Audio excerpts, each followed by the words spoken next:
अस्सलाम वालेकुम गाइस। आज हमें ज्वाइन किया मिस्टर मोहम्मद जरनैन ने।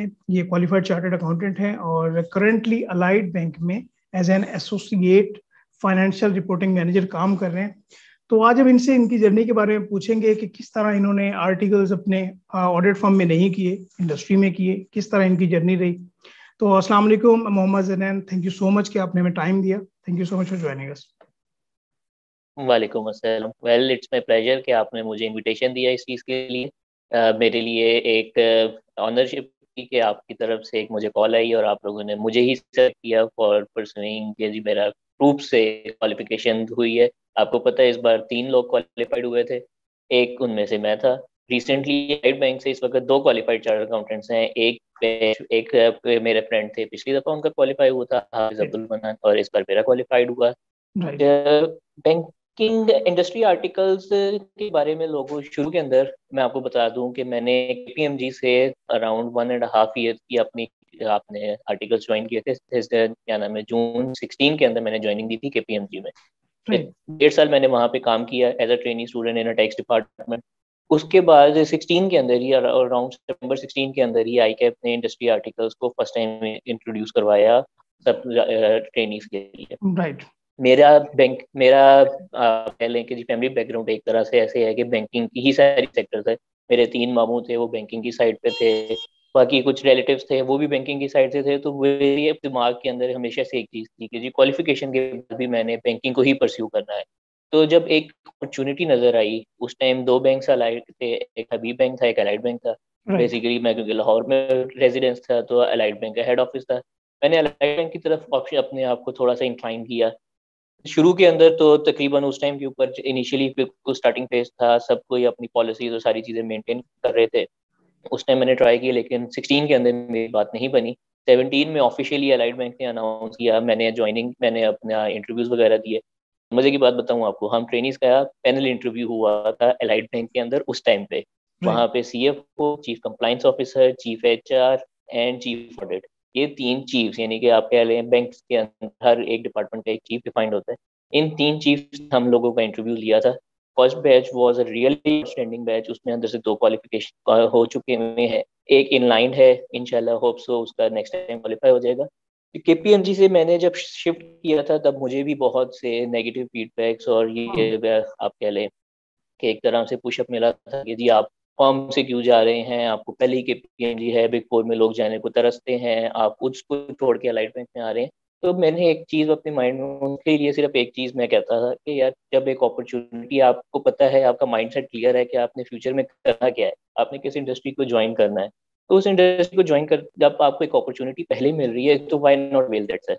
जब राइट। उस मुझे भी पता था, मैं टैक्स डिपार्टमेंट में था, अलाइड बैंक केपीएमजी के पास ही है as an audit client. Right. मुझे पता था कि मैंने ऑडिट में जब जाना है, मुझे बता दिया गया था, मेरी अटेम्प्ट करीब थी उस टाइम के ऊपर कि जी आपने यूसपी साहब के ग्रुप में जाना है और उसके अंदर भी आपको अलाइड बैंक ही मिलेगा।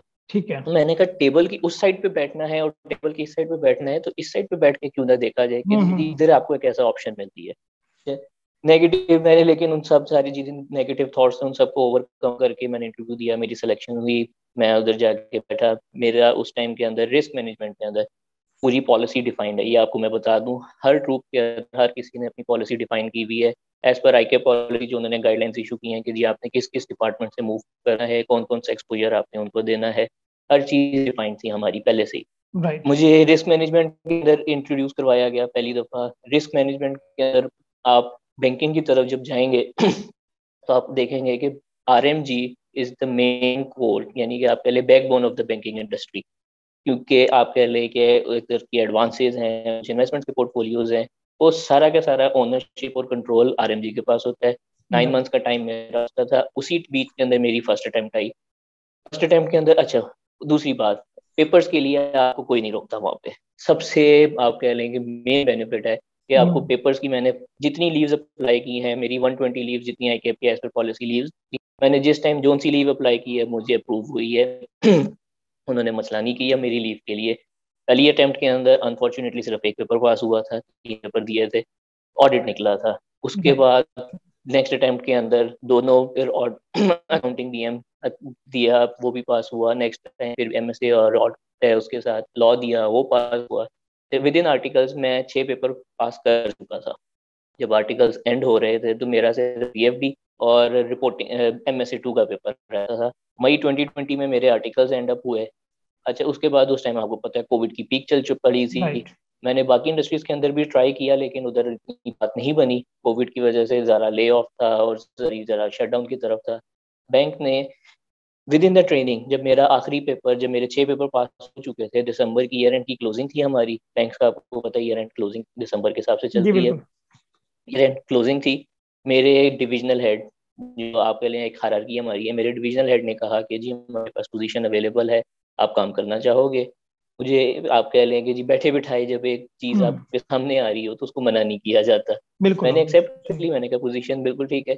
जब मजे की बात यह है कि मुझे फाइनेंस डिपार्टमेंट के अंदर जब मेरी रोटेशन हुई तो मेरे ग्रुप हेड, मेरे डिविजनल हेड, उनके साथ काफ़ी अच्छी कोलैबोरेशन थी। मेरे ग्रुप हेड ही मेरे मेंटोर भी थे इधर बैंक के लिए, यानी कि आप कह लें कि जी हमारे MRT भी वही थे। उनके साथ काफ़ी अच्छी इंटरेक्शन थी, उनको काम अच्छा लगा, उन्होंने खुद ऑफर किया कि जी हम आपको ऑफर करते हैं। तो आपको राइट। पता है कि आप कुछ करके दिखाएंगे किसी को, आपकी बिल्कुल। कैपेबिलिटी होगी, आपके पास एक चीज़ होगी, तो आपको चीज़ आपको रिगार्ड किया जाएगा।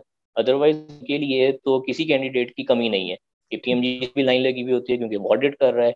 मैंने उनके साथ काम किया, उन्होंने खुद ऑफर किया, मैंने ऑफर एक्सेप्ट कर ली। एसोसिएट मैनेजर इनिशियली ही मुझे AM की पोजीशन ऑफर दी गई थी। तो उसके राइट। बाद मैंने तकरीबन मई के अंदर आर्टिकल्स खत्म हुए, थोड़ा सा ईद का गैप आया, कुछ बाकी चीज़ें फाइनलाइज होते हुए सितंबर तक मैंने ज्वाइनिंग दे दी। अच्छा, उसके बाद नेक्स्ट अटेम्प्ट आई, उसके अंदर हमारी, मैंने BM का BFT का पेपर दिया, वो पास आउट हुआ। फिर जून की अटेम्प्ट आई, जून 2021। राइट। अनफॉर्चुनेटली MSc 2 मेरा उस टाइम रह गया था। इस हम्म। बार मैंने दोबारा ट्राई किया। इस बार अल्लाह के करम से मेरी क्वालिफिकेशन भी हो गई।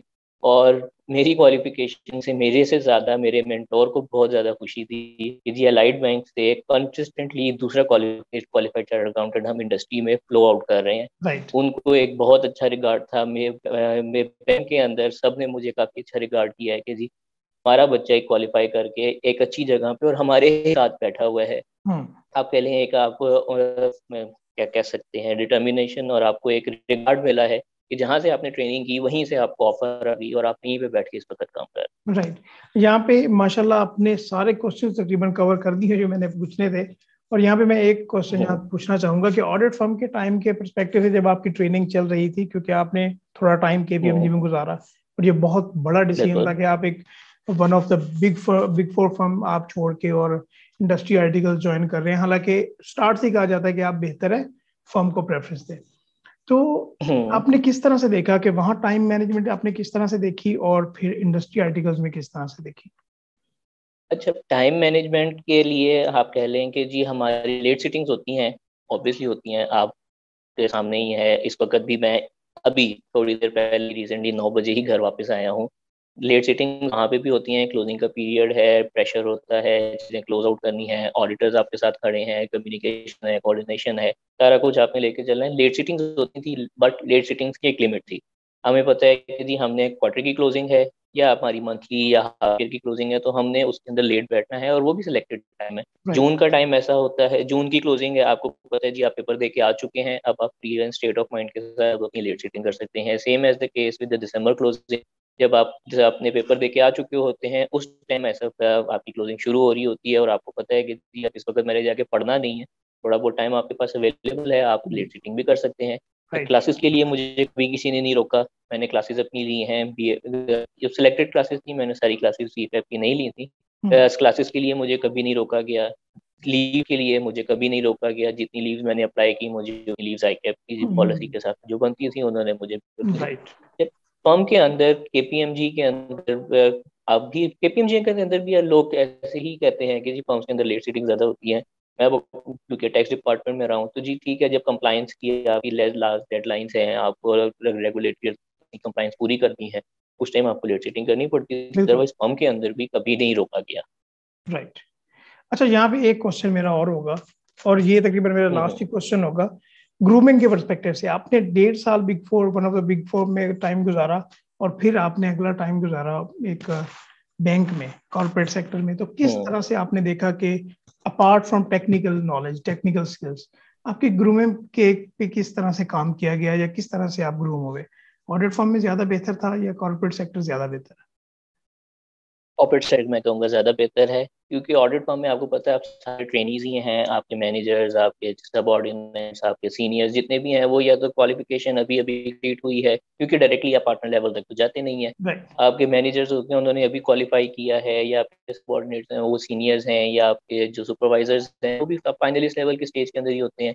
तो उनकी अभी वैसे ग्रूमिंग नहीं होती। यहाँ पे मैं जितने भी लोगों के अंडर गया, जितने भी मेरे मेंटोर्स थे वो सारे क्वालिफाइड अकाउंटेंट्स थे और अच्छी पोस्ट के ऊपर, ग्रुप हेड लेवल या चीफ लेवल के ऊपर बैठे थे। राइट। या उनका वे ऑफ टॉकिंग, उनका वे ऑफ प्रेजेंटेशन और उनका टेक्निकल स्किल्स थी वो आउट क्लास थी। बहुत बेसिकली मेरी जो ग्रूमिंग है, मैं कह सकता हूँ कि मेरी ग्रूमिंग अलाइड बैंक में ज़्यादा बेहतर हुई, राइट।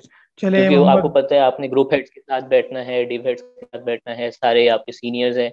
अब उनके सामने आपको भी उस तरह वे ऑफ प्रेजेंटेशन देनी पड़ती है, और वो भी आपसे वही डिमांड करते हैं कि एक क्वालिफाइड अकाउंटेंट हम मार्केट पे फ्लो करने लगे हैं, तो कम से कम उसकी इतनी हो और उसको पता हो कि जी अलाइड बैंक से जो एक ट्रेनिंग कर रहे हैं हमारे मेंटोर की, स्पेशली वो ये कहते थे कि ग्रूमिंग के ऊपर बहुत ध्यान दो, अपने मेरे साथ आके बात करो, मेरे से कोई हेल्प चाहिए, मेरे से कोई गाइडेंस चाहिए या किसी सीनियर से भी गाइडेंस चाहिए, हमें कभी नहीं। राइट। चलिए मोहम्मद अदनान साहब, थैंक यू सो मच, आपने बहुत अच्छा गाइड किया। मुझे इन बातों का ज्यादा नहीं पता था और ऑडियंस भी आई होप कि इन बातों से काफी बेनिफिट लेगी। थैंक यू सो मच कि आपने हमें ये टाइम दिया और इतना गाइड हमें किया। You welcome, thank you very much.